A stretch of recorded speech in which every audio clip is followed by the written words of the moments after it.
कि एक पार्टिकल चल रहा है और उसका पोजीशन वेक्टर टाइम के साथ इस मैनर में चेंज हो रहा है। टी टाइम है, अल्फ़ा एक पॉजिटिव कांस्टेंट है और ए एक कांस्टेंट वेक्टर है, कोई भी वेक्टर हो सकता है किसी भी डायरेक्शन में। इस पार्टिकल के लिए आपको बताना है velocity as a function of time, acceleration as a function of time. उसने ए को कोई और कांस्टेंट ले रखा है तो एक्सेलरेशन को हम ए डैश लिख देते हैं। तीसरी चीज़ आपको यह बताना है कि इसको इनिशियल पोजीशन तक वापस आने में कितना टाइम लगेगा, टाइम इंटरवल। और चौथी चीज़ बताना है कि उस टाइम इंटरवल में टोटल डिस्टेंस ये कितना ट्रेवल करेगा। तो देखो ये जो पोजीशन वेक्टर है ना, ये किस तरीके से चेंज हो रहा है वो आप समझ लो पहले। ए कोई वेक्टर है, किसी भी डायरेक्शन में हो सकता है, तो ये ए वेक्टर है। अब इस फिक्स वेक्टर है, अब इस वेक्टर को इस स्केलर से मल्टीप्लाई किया गया है। ये जो स्केलर है ये एक पैराबोला है, टी में एक पैराबोला है, parabola concave downward, it is changing like this. मतलब इस स्केलर की वैल्यू पहले पॉजिटिव रहेगी, उसके बाद फिर नेगेटिव भी बन जाएगी, और पॉजिटिव में पहले ये बढ़ेगी, फिर पॉजिटिव में कम होगी, फिर नेगेटिव डायरेक्शन में बढ़ती चली जाएगी, नेगेटिव वैल्यूज़ उसकी मैग्नीट्यूड बढ़ता जाएगा। तो जब ये पॉजिटिव है तो फिर आर की डायरेक्शन ए की तरफ, और जब ये नेगेटिव बनेगा तो आर की डायरेक्शन ए के अपोजिट। जब ये टर्म ज़ीरो हो जाएगा तो आर की वैल्यू ज़ीरो हो जाएगी। ज़ीरो का मतलब पार्टिकल कहाँ पर पहुँच जाएगा, ओरिजिन पर। बिल्कुल शुरू में अगर हम बात करें t इक्वल टू ज़ीरो, तो t को ज़ीरो रखोगे तो r कितना मिलेगा, ज़ीरो। इसका मतलब t इक्वल टू ज़ीरो पर पार्टिकल ओरिजिन पर है, तो मोशन ओरिजिन से ही स्टार्ट हो रही है। फिर जैसे जैसे धीरे धीरे टाइम बढ़ेगा इस एक्सप्रेशन की वैल्यू क्या होगी, बढ़ती चली जाएगी, है ना। तो फिर ये जो वेक्टर होगा r, ये भी बढ़ता चला जाएगा। ये स्केलर बढ़ेगा तो ये वेक्टर बड़ा होता चला जाएगा, पोजीशन वेक्टर बढ़ेगा और उसकी डायरेक्शन इस डायरेक्शन में रहेगी, ए के डायरेक्शन में। तो पार्टिकल ओरिजिन से स्टार्ट होकर के ए की डायरेक्शन में चलेगा और चलेगा।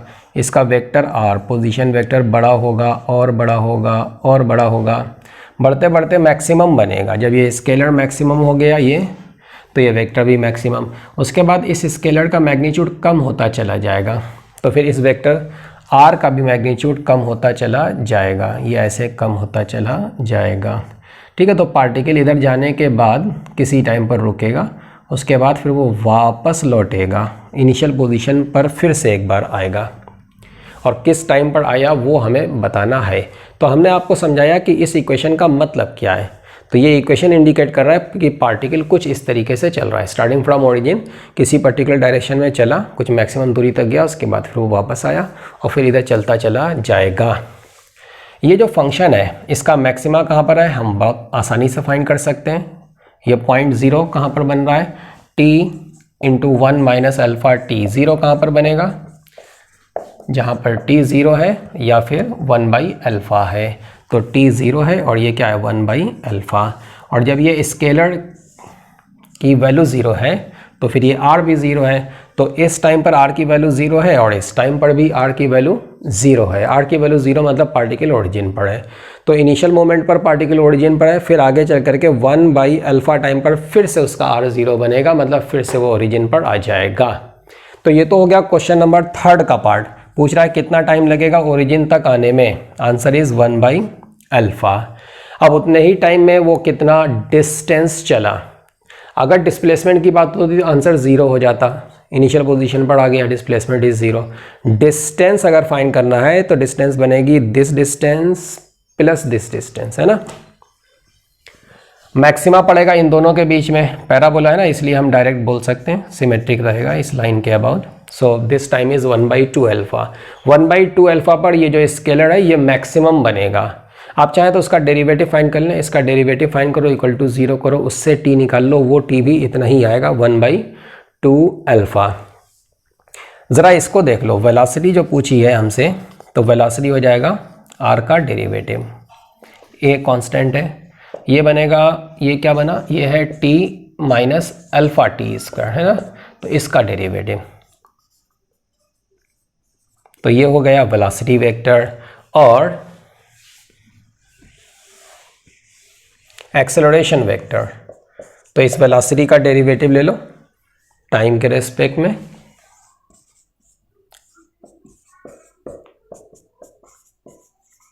तो ये है इसका एक्सेलरेशन वेक्टर, वेक्टर ए के अपोजिट है, परमानेंट और कांस्टेंट है। ओके, अब टोटल डिस्टेंस तो आपको देखना होगा कि ओरिजिन से ये मैक्सिमम कितना दूरी तक गया था। वो दूरी अगर आपको मिल गई, जैसे 5 मीटर आ गई दूरी, तो 5 + 5 टोटल डिस्टेंस 10 हो जाएगा, है ना। तो आर की मैक्सिमम वैल्यू कितनी बनेगी? आर के मैग्नीट्यूड की अगर हम बात करें, आर का मैग्नीट्यूड, ए का मैग्नीट्यूड, बाकी ये t - अल्फ़ा t², ठीक है। मैग्नीट्यूड ही अगर आपको सिर्फ लेना है तो ऐसे ले लो। ओके, आर की मैक्सिमम वैल्यू हमें फाइंड करना है। मैक्सिमम किस टाइम पर है? 1/2 अल्फ़ा पर। अभी बताएं, डेरिवेटिव से चेक कर सकते हैं आप। तो आर की मैक्सिमम वैल्यू हमें फाइंड करना है अगर, तो हम उसको फाइंड करेंगे इस टाइम पर। इसमें आप t की वैल्यू ये रख दो।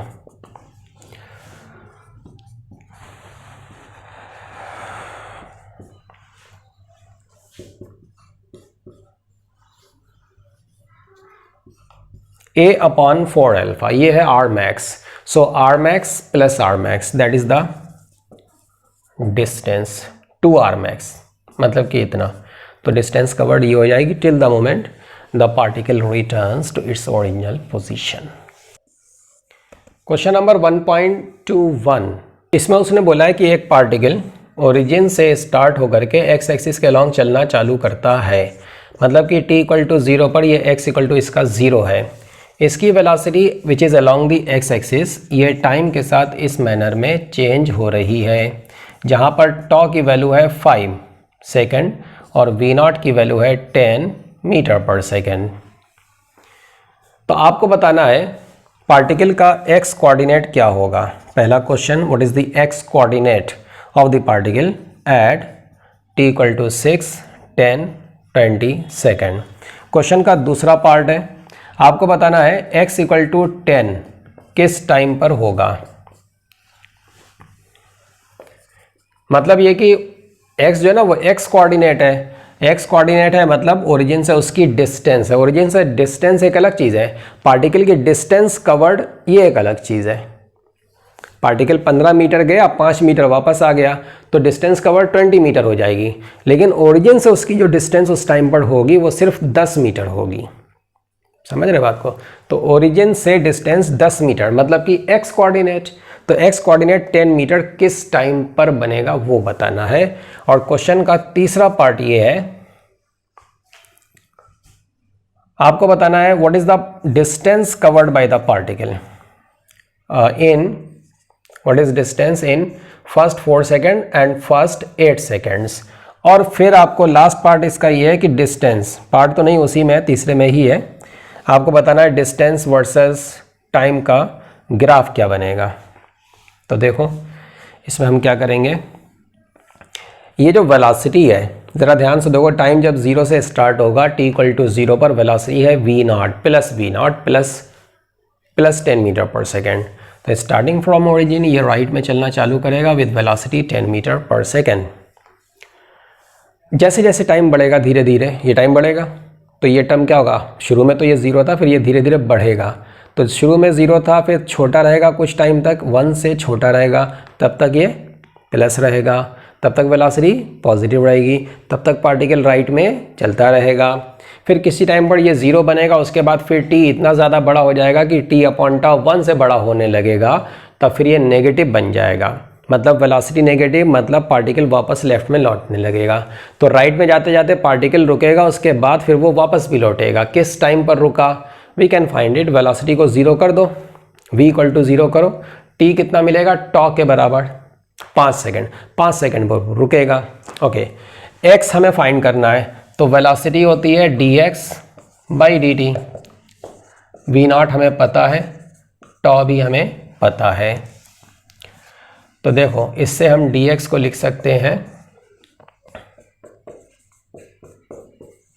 इसको इंटीग्रेट कर लो, v0 कांस्टेंट है बाहर आएगा, t = 0 पर x की वैल्यू 0 है, किसी टाइम t पर हम x फाइंड कर लेते हैं, ठीक है, क्योंकि हमें 3 इंस्टेंट्स है जहाँ पर x फाइंड करना है, तो x as a function of t find करेंगे, फिर t की वैल्यू रखते चले जाएंगे और कुछ नहीं करना है, 6 पर 6 और 10 और 20। तो इसको इंटीग्रेट करेंगे, हमें मिलेगा x - 0 = v0 ये मिल गया। ठीक है, टॉ की वैल्यू आपको 5 रख देना है, V0 की वैल्यू आपको 10 रख देना है, टाइम की वैल्यू रख देना 6, 10 और 20, 6, 10 और 20 रख देना। एक्स की अलग अलग वैल्यूज़ आपको इस टाइम पर मिल जाएंगी। ये तो हो गया। दूसरा पार्ट, x = 10 ओरिजिन से 10 मीटर की डिस्टेंस पर किस टाइम पर है, यानी कि x की वैल्यू जब 10 बनेगी तो चलो x को 10 कर देते हैं। V0 कितना है 10, 2 × टॉ। टाइम फाइंड करना है आपको, किस टाइम पर ऐसा होगा। इसको सॉल्व कर लो।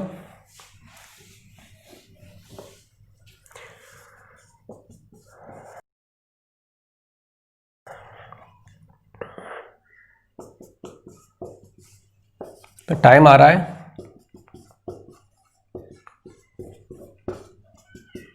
ये 2 टाइम आ रहे हैं। अब ये 2 टाइम क्यों आ रहा है, √60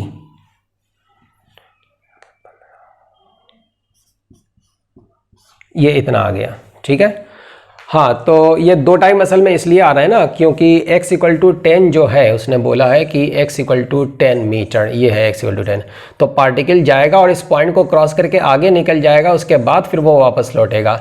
x = 10 जो पॉइंट है, उस पॉइंट को वो 2 बार क्रॉस करके निकल रहा है, राइट में जाते टाइम, लेफ्ट में आते टाइम। तो एक टाइम है छोटा टाइम, ये वाला टाइम, और दूसरा टाइम है ये वाला टाइम। 5 - √15 छोटा टाइम, 5 + √15 बड़ा टाइम।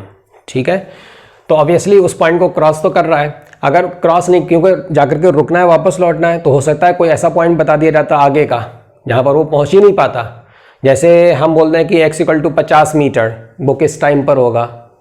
आप सॉल्व करके देखो, आपको टाइम का एक भी वैल्यू नहीं मिलेगा, इसका मतलब आप पहुँचेगा ही नहीं। ठीक है, ओके। अब क्या पूछा था, डिस्टेंस वर्सेस टाइम। डिस्टेंस क्या है पहले 4 सेकेंड में, डिस्टेंस क्या है पहले 8 सेकेंड में। ठीक है, ये बताना है। तो डिस्टेंस की जहाँ तक बात है, पहले तो ये पता होना चाहिए कि पार्टिकल रुकेगा कब, कहाँ पर रुकेगा, कब रुकेगा। ये टॉ है, रुकने का मतलब वेलोसिटी 0 हो गई, t हमको मिल गया टॉ के बराबर, मतलब कि 5 सेकेंड। अभी हमने x फाइंड किया था ना, x हमको मिल रहा था, ये हमको मिल रहा था जब पार्टिकल रुका, मतलब कि 5 सेकेंड पर, तब उसका x कोऑर्डिनेट क्या बनेगा। 5 सेकेंड t की वैल्यू रख दो इसमें, कितना आ रहा है ये 5 - 5/2, 5/2 का मतलब 25 हो गया ये। 25 मीटर पे रुका, तो 10 मीटर उसने दिया था, जा रहा है 25 तक, 50 तक नहीं जाएगा जो हम बोले थे, है ना। 25 तक तो जाएगा, और 25 मीटर जाने में उसको टाइम कितना लग रहा है, 5 सेकेंड लग रहा है। ओरिजिन से चालू हुआ, 25 तक गया, उसके बाद फिर वो वापस लौटेगा। और ये जो यहाँ पर आकर के रुकेगा, just for a moment, this time is 5 second. अब देखो, अगर पूछा जाए what is the distance and displacement in the first 4 seconds, तो वो तो सेम रहेगा, क्योंकि शुरू के 4 सेकेंड तक तो वो एक ही डायरेक्शन में चल रहा है, इसलिए डिस्प्लेसमेंट का मैग्नीट्यूड डिस्टेंस के बराबर होगा शुरू के 4 सेकेंड। तो शुरू के 4 सेकेंड पर आप x कैलकुलेट कर लो, वो तो पता है ना आपको, x as a function of time, ये रहा। इसमें t की वैल्यू 4 रख दो, x कोऑर्डिनेट जो होगा वही डिस्टेंस बनेगा और वही डिस्प्लेसमेंट बन जाएगा। लेकिन शुरू के 8 सेकेंड तो वो तो 5 से ज़्यादा हो गया, 5 तो यहाँ पर है, तो शुरू के 8 सेकेंड, 5 + 3 और कुछ यहाँ तक आएगा, तो 5 सेकेंड + 3 सेकेंड और, तो ये जहाँ पर भी आएगा ये टाइम कौन सा टाइम है, t = 8 सेकेंड। t = 8 सेकेंड पर आप x कोऑर्डिनेट फाइंड कर लो, ये x कोऑर्डिनेट है, ये ना तो डिस्प्लेसमेंट है ना ये डिस्टेंस। वैसे ये डिस्प्लेसमेंट है क्योंकि मोशन ओरिजिन से चालू हो रही, किसी और पॉइंट से चालू होती तो x कोऑर्डिनेट फिर डिस्प्लेसमेंट नहीं बनता, लेकिन यहाँ बन जाएगा, नो प्रॉब्लम। लेकिन but this is not the distance. आप सिंपली x कोऑर्डिनेट फाइंड कर लो t = 8 सेकेंड पर, इसमें t को 8 रख दो, आपको x मिल जाएगा। ठीक है, अच्छा चलो हम करके दिखा देते हैं ताकि आपको वैल्यू समझा सके। हम 8 सेकेंड पर x की वैल्यू फाइंड कर रहे हैं, ये हो जाएगा 2 × 5 का मतलब 10। अब ये कितना बना, 8 - 6.4, 2.6 × 10 का मतलब 26। 26 कैसे आ गया, 25 तो वो आया था मैक्सिमम जब रुका था, कुछ गड़बड़ हो गई, t²।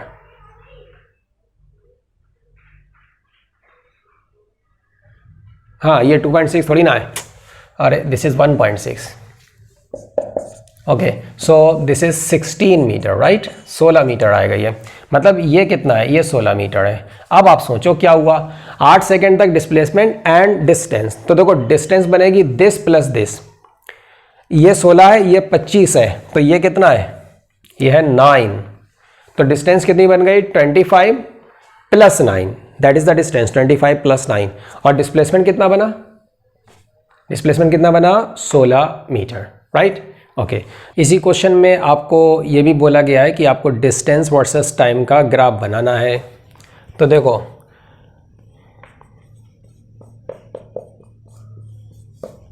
V0 का वैल्यू है 10, टॉ का वैल्यू है 5, इसको जब हमने इंटीग्रेट किया ठीक है तो हमें x की वैल्यू क्या मिल रही थी, ये हमको x की वैल्यू मिल रही है। ये जो x है ना ये x कोऑर्डिनेट है, और आपको हम समझाएं कि x कोऑर्डिनेट बनेगा असल में इसका डिस्प्लेसमेंट। अगर हम डिस्प्लेसमेंट की बात करें, पार्टिकल स्टार्टिंग फ्रॉम ओरिजिन आगे गया और उसके बाद फिर वो वापस लौट रहा है, तो x कोऑर्डिनेट 25 तक बढ़ेगा, उसके बाद फिर वो कम हो रहा है। तो x की वैल्यू की अगर हम बात करें विच इज़ द डिस्प्लेसमेंट और उसका ग्राफ बनाएं, तो ये है parabola concave downward, t equal to 0 पर x 0 है, t को 0 रख दो, पैराबोला कॉनकेव डाउनवर्ड ये ऐसे बनेगा ठीक है। इसका वर्टेक्स जहाँ पर x मैक्सिमम है 5 सेकंड पर, अब इसका डेरिवेटिव 0 कर दो, मतलब वेलोसिटी 0 कर दो, 5 सेकंड आ जाएगा, तो ये है 5 सेकंड। अब देखो ये जो हमने बनाया ग्राफ ये है डिस्प्लेसमेंट का ग्राफ। डिस्टेंस का अगर आपको ग्राफ बनाना है तो बियॉन्ड दिस पॉइंट, ये जिस तरीके से नीचे जा रहा है इसका आप रिफ्लेक्शन ले लो ऊपर की ओर, बिल्कुल ये पैराबोला का इतना हिस्सा पलट करके ऊपर चला जाएगा। तो ये पूरा ग्राफ बनेगा डिस्टेंस का ग्राफ ठीक है। अब ये हो गया डिस्टेंस का ग्राफ, इसको हटा दो।